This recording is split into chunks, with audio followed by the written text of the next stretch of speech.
नमस्कार। भारतीय चुनाव आयोग ने शुक्रवार को देश के ताज जम्मू कश्मीर में विधानसभा चुनाव का ऐलान कर दिया है।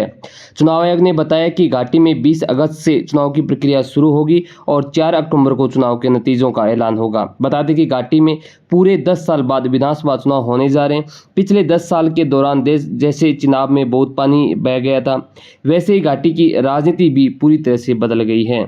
आखिरी बार जब घाटी में चुनाव हुआ था तो उस वक्त पीडीपी प्रमुख और पूर्व गृह मंत्री मुफ्ती मोहम्मद सईद और नेशनल कॉन्फ्रेंस के प्रमुख फारूका अब्दुल्ला प्रमुख चेहरा थे, लेकिन इस बार हालात बदले बदले नजर आ रहे हैं। पीडीपी की कमान है वो जहां सईद की बेटी महबूबा मुफ्ती, तो नेशनल कॉन्फ्रेंस की कमान उमर अब्दुल्ला के पास है। जानकारी के लिए बता दें कि घाटी में आखिरी बार विधानसभा चुनाव 2014 में हुआ था और इस चुनाव की पीडीपी के 28 सीटें जीत करके सबसे बड़ी पार्टी बनी थी। वहीं बीजेपी 25 सीटें जीत करके दूसरी सबसे बड़ी पार्टी बनी और नेशनल कॉन्फ्रेंस ने 15, कांग्रेस ने 12, निर्दलीय ने 3 और अन्य ने 4 सीटें जीत दर्ज की थी। जम्मू कश्मीर में जब आखिरी बार चुनाव हुआ था उस वक्त सूबे में जम्मू कश्मीर का खुद का संविधान लागू था और जिसके मुताबिक वहाँ के मुख्यमंत्री का कार्यकाल 6 साल का होता था। लेकिन 19 जून 2018 में महबूबा मुफ्ती की सरकार के गिरने और अगस्त 2019 में घाटी से धारा 317 और 35A के हटने की वजह से अब तक चुनाव नहीं हो पाया था। और कश्मीर में 370 के हटने और लद्दाख के अलग राज्य बनने के बाद पिछले 5 साल में वहाँ एलजी यानी उपराज्यपाल का शासन था। लेकिन सुप्रीम कोर्ट के आदेश के बाद 30 सितंबर 2024 से पहले घाटी की चुनाव कराना जरूरी था।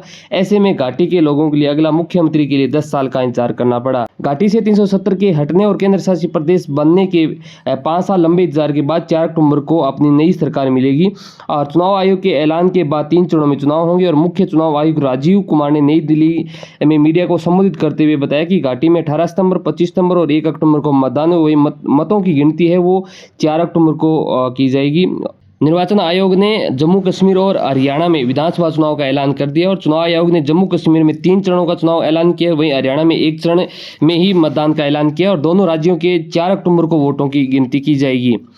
देश के ताज यानी जम्मू कश्मीर में चुनावी बिगुल बज चुका है और निर्वाचन आयोग ने चुनाव की तारीखों का भी ऐलान कर दिया है। जम्मू कश्मीर में 3 चरणों में चुनाव होंगे। केंद्र शासित प्रदेश जम्मू कश्मीर में विधानसभा चुनाव होंगे, जहां चुनाव कराने के लिए सर्वोच्च न्यायालय द्वारा दी गई समय सीमा 30 सितंबर को समाप्त हो रही है।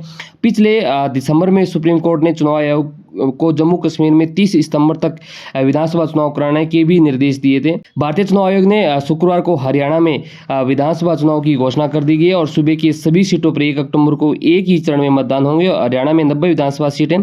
भारतीय चुनाव आयोग ने बताया कि हरियाणा का पूरा विधानसभा चुनाव एक ही चरण में होने की संभावना है और वह मुख्य मुकाबला सत्तारूढ़ भाजपा और कांग्रेस के बीच में होने जा रहा है। लेकिन आम आदमी पार्टी भी इन सब का गणित बिगाड़ती हुई नजर आ रही है। चुनाव आयोग ने जानकारी दी है कि दोनों राज्यों के विधानसभा चुनाव के नतीजों का ऐलान है वो 4 अक्टूबर को किया जाएगा।